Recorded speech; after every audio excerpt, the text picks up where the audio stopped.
Il est 18 h, bonsoir à tous, voici les principales informations du jour.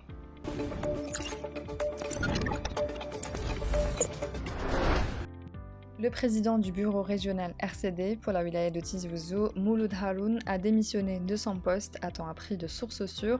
La décision de se dessaisir de sa responsabilité intervient à la veille d'un rendez-vous organique important, la réunion du Conseil national du parti de demain vendredi, au cours de laquelle les participants auront à se prononcer sur le rejet ou la participation du parti aux prochaines élections municipales. Cela dit, cette décision prise par ce responsable politique est motivée par des considérations strictement personnel qui n'ont rien à voir avec ses activités politiques et organiques et qui a émis le vœu d'en être déchargé depuis quelque temps déjà, nous apprend-on encore.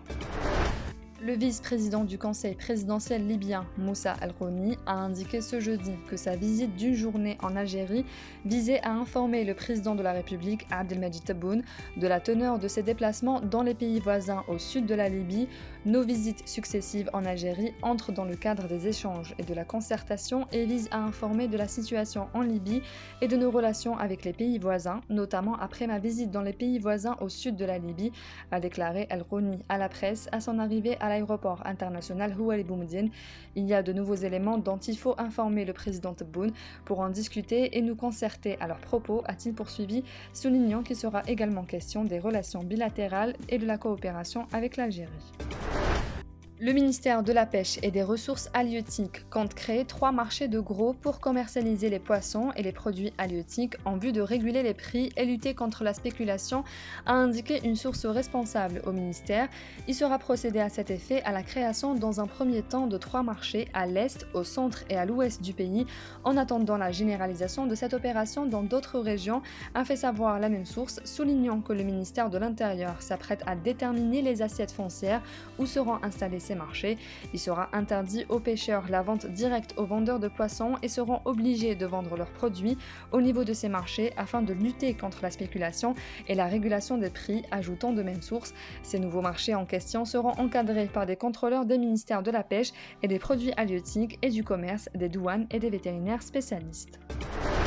Des mesures d'urgence ont été mises en place au profit des agriculteurs de différentes filières suite à la hausse des prix des intrants agricoles sur le marché international, a annoncé ce jeudi le ministère de l'Agriculture et du Développement rural. Dans ce cadre, il a été procédé à la mise en place d'un nouveau dispositif de soutien qui consiste en l'augmentation des prix de référence des différentes catégories d'engrais. Le ministère rappelle en outre que ces mesures ont été prises après plusieurs rencontres de concertation entre l'administration et les professionnels. Par ailleurs, le communiqué souligne que d'autres dispositifs incitatifs sont en cours d'élaboration par les services du ministère pour un meilleur encadrement des activités agricoles.